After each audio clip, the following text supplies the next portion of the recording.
Түзел, тік тұр, назар ортада.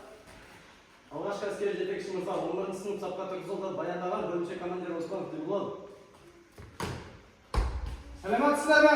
Саламатсыз, оқытушы ерекше мырза. Сапқа тұр. Қол. Қол. Айналма. Түсір. Түсіріңіз.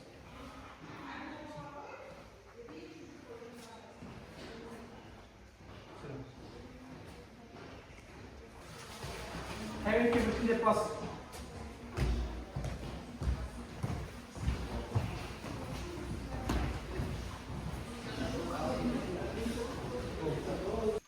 Бүгінгі өтетін тақырыбымыз, енді кішкене қазір осы сіздермен ой жүгіртіп өтсек, бір видео көрсетейін қазір сіздерге. Армысыздар, құрметті оқушылар, әріптестер және қонақтар. Бүгін біз алғашқы әскери және технологиялық дайындық сабағында жай ғана оқулық беттерін парақтамаймыз. Программист ретінде айтар болсам, бүгін біз адамзаттың өмір сүру жүйесіндегі ең үлкен қателіктерді, яғни багтарды талқылаймыз. Бүгінгі тақырыбымыз қоршаған орта мен адамның қауіпсіздігі. Біздің мақсатымыз табиғат пен технологияның арасындағы тепе-теңдікті қалай сақтау керектігін түсіну. Балалар, ойланып көріңіздерші, біз қазір көрінбейтін соғыс дәуірінде өмір сүріп жатқан сияқтымыз. Неге Германия сияқты медицинасы озық елдерде онкологиялық аурулар соңғы 10 жылда 25%-ға өсті? Себебі біздің айналамыз біз байқамайтын химиялық және физикалық шабуылдарға толы. Адам іс-әрекетінің нәтижесінде биосфераға 4 миллионнан астам бөгде химиялық заттар шығарылды. Бұл табиғаттың миллиондаған жылдық тарихында болмаған нәрсе. Біздің иммунитетіміз бұл заттарға қарсы әлі қалыптасып үлгерген жоқ. Тіпті қатерлі ісік ауруларының 90%-ы тікелей қоршаған орта факторларымен байланысты екенін білесіздер ме? Бұл жай статистика емес, бұл үлкен қауіп сигналы. Біздің отанымыздағы ең үлкен экологиялық апат Арал теңізінің кебуі. Бір кездері әлемдегі 4-ші ірі су қоймасы болған Арал адамның немқұрайлылығынан шаңды шөлге айналды. Бұл тек табиғаттың жойылуы емес, бұл сол аймақтағы бала өлімінің күрт артуы, тыныс алу және бүйрек ауруларының белең алуы. Арал трагедиясы табиғатқа қиянат жасаудың қаншалықты қымбатқа түсетінінің тікелей дәлелі. Сондықтан бүгінгі сабақта біз тек проблемаларды айтып қана қоймаймыз. Біз ластанған ауадан қалай қорғануды, судың сапасын қалай тексеруді және заманауи технологиялық қауіптерден қалай сақтануды үйренеміз. Егер сіздер дайын болсаңыздар, интерактивті ойындар мен цифрлық квиздер арқылы экологиялық қауіпсіздік әлеміне енеміз. Бүгінгі ашық сабағымызды бастайық. Бүгінгі сонда біздің өтетін тақырыбымыз қалай деп ойлайсыздар? Бүгін жаңағы өтетін тақырыбымыз. Бүгінгі сабақ қоршаған орта, адамға деген физикалық және химиялық табиғаттың кері әсері және пайдасы, ауа, су, табиғаттың ластануы туралы деп ойлаймын. Дұрыс айтасыз. Бүгінгі жаңа тақырып қоршаған орта мен адамдардың қауіпсіздігі. Сабақтың барысында өтетініміз. Қоршаған ортаны ластаушы негізгі көздері қоршаған ортаның түрлі факторларын адам ағзасына әсер ету салдары туралы білетін боламыз. Қоршаған ортаның адамға әсер ететін табиғи және антропогендік факторлар арасында айырмашылық түсінеміз. Қоршаған орта факторлары 4 топқа бөлінеді. Ауа райы және физикалық әсерлер, химиялық ластанушылар, биологиялық ластанушылар, дыбыс пен электромагниттік әсері. Осы 4 топқа жатады. Келесі. Табиғи факторлар жататындар. Климат және ауа райы, ыстық пен суық. Антропогендік факторлар жататындар. Ластану, зауыттар мен көлік. Үшіншісі биологиялық факторлар, зиянды организмдер, яғни бактериялар мен аллергендер. Және әлеуметтік әсерлер, шу, діріл, электромагниттік өрістер, ұялы мұнара. Антропогендік ластану қауіптері 3 топқа жатады. Топырақтың ластануы, атмосфераның ластануы, судың ластануы. Қазір көбінесе ауа түтін мысалы, көбінесе ластанып отырып қазір. Ол сіздер білмейсіздер, ол ауамен келеді. Екіншісі су ластануы. Ол суға да келеді, су ластанады. Оны сүзіп кетпесеңіздер, тоже адамға зиян. Ластанудың зардаптары және көрдіңіздер ғой. Жылына ластанатын ауадан қайтыс болатын адамдардың саны 7 миллиард. Ал судан қайтыс болатындар 2 миллиард. Адам денсаулығы әсері аурулардың өршуі. аурулар өршуде. Тыныс алу аурулары, канцергендер мен мутагендер, қатерлі ісіктер, арал аймағы апаты. Осы 4 неден тұрады. Келесі. Міне арал трагедиясы табиғатқа немқұрайлық салдарынан, немқұрайлық қалай болады мысалы? Аралдар тартылып қалады қазір. Көбінесе сулар тартылып қалады. Соған адам теңіз ескертетін символдар. Бір кездері әлемдегі ең ірі 4-ші тұщы су қоймасы болған Арал теңізі адамның немқұрайлық қарағандықтан кеуіп қалды. Бүгіннен теңіз түбі шаңды шөлге айналған. Тастанды кемелер жатқан жерлер. Мына айналып. Қоғамдық факторлардың жаңа аурулар әкелуі, масштаб пен қауіптілігі, адам іс-әрекетінің нәтижесінде биосфераға 4 миллионнан астам бөтен химиялық заттар шығарылады. Жыл сайын мыңдаған жаңа синтетикалық қосылыстар қоршаған ортаға қосылуда. Бұл заттар адам ағзасының мен басқа тірі организмдер үшін мүлдем бөтен және зиянды эволюциясы. Антропогендік факторлар айырмашылығы табиғи факторларға жататындар. Екі топқа бөлінеді бұл. Табиғи факторларға жататындар. Жанартау атқылауы, шаңды дауылдар, жел эрозиясы, табиғи теңгерімді. Осы топ табиғи топқа жататындар. Ал антропогендік факторларға жататындар. Өнеркәсіп қалдықтары, көлік шығарындылары, химиялық ластаушылар, заттар, пестицидтер адам әрекетінен туындаған зиянды. Осылар жатады антропогендік нелерге. Келесі жасап неделіктегі сөз кезегі. Құрметті оқушылар, бүгінгі біздің денсаулығымыз бен болашағымыз тікелей қоршаған ортаның күйіне байланысты. Ғылыми деректерге сүйенсек, онкологиялық аурулардың 90% сыртқы экологиялық факторлардың әсерінен болады. Зауыттардың түтіні, көлік шығарындылары мен топыраққа түскен ауыр металдар тамақ тізбегі арқылы адам ағзасына өтіп, иммунитетті әсер етеді. Біздің тарихымыздағы ең үлкен қасірет Арал теңізінің кебуі бізге үлкен ескерту болуы тиіс. Теңіздің кебуі тек климатты өзгертіп қоймай, аймақтағы бала өлімі мен тыныс алу ауруларының күрт өсуіне әкелді. Адам баласының табиғатқа немқұрайлы қарауының соңы осындай экологиялық апаттарға соқтырады. Сондықтан әрқайсымыз қауіпсіздік ережелерін білуіміз қажет.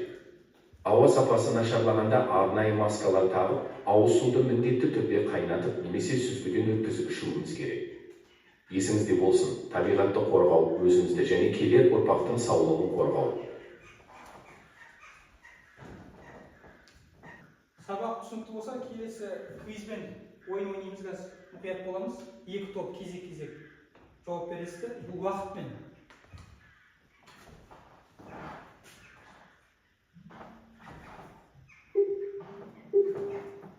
Бірінші сұрақ. Қоршаған орта факторлар неше топқа бөлінеді? А вариант. Екінші, да? Екі топқа табиғи және антропогендік бөлінеді. Жоқ. Дұрыс. Бірінші топқа бір балл. Келесі, антропогендік факторлар деген не? Жаңа түсіндірдім ғой. В вариант.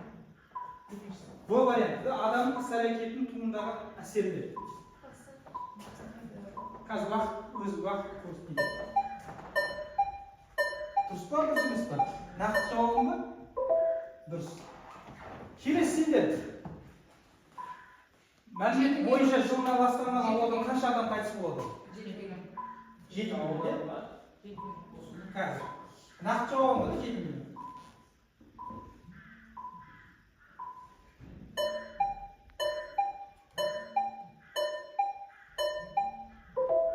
Дұрыс. Екіде бір. Келесі, ауа сапасы индексі нашарланғанда қандай сақтық шарасы жасау керек? Қайда дейміз? Нашарланғанда. Кім? Айтып отыр ма? Үйде болып терезелерді жабу керек, иә? Ауаны нашарлайды, сонда есейміз, үйде отырып терезелерді жабуымыз керек, иә? Дұрыс. Екіде екі. Келесі, сапасыз су арқылы тарайтын ауруды көрсетіңіз. Су арқылы, мысалы, су арқылы ауыр дейді. А варианты, иә?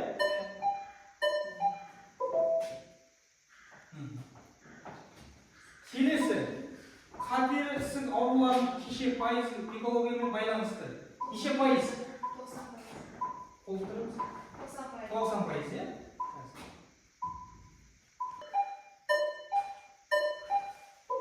90 пайыз.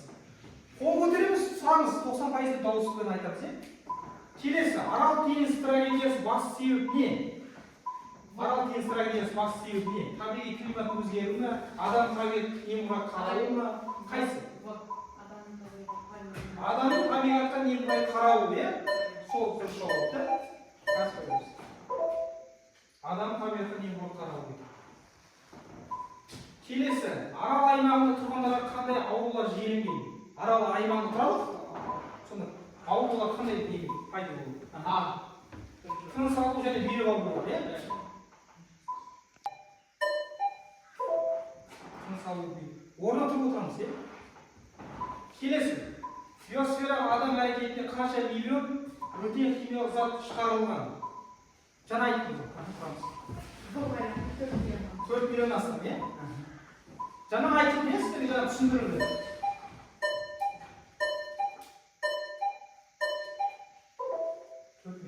Екі топ жарысымыз керек біз.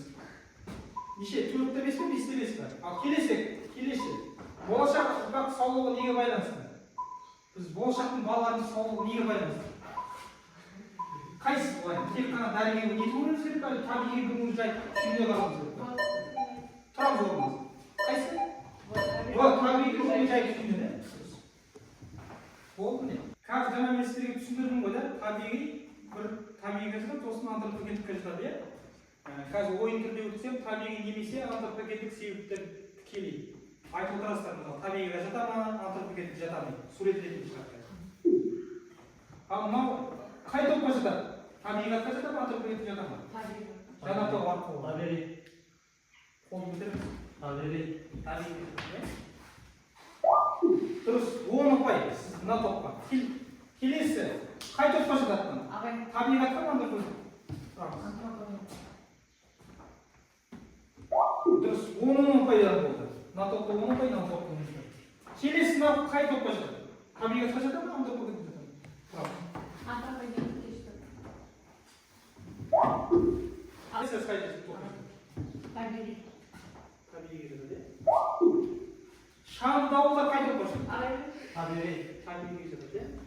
20 ұпай. Зауыт түтіні қай? Антропогендік.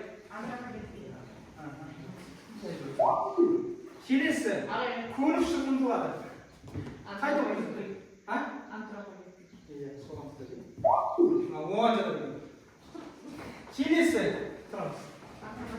Антропогендік жатады. Жер несі қай жатады? Тұрамыз.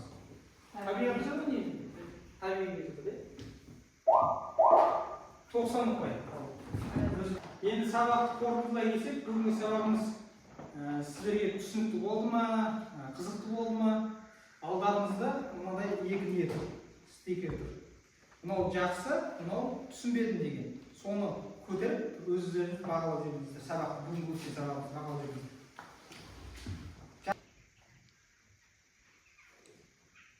Жақсы, рахмет. Бүгінгі сабағымыз қызықты болды. Мен сіздерге түсіреміз. Бүгінгі үй тапсырма сіздерге қоршаған орта мен адамдардың қауіпсіздігі келесі тақырыбымыз. Сабақ аяқталды, сау болыңыздар.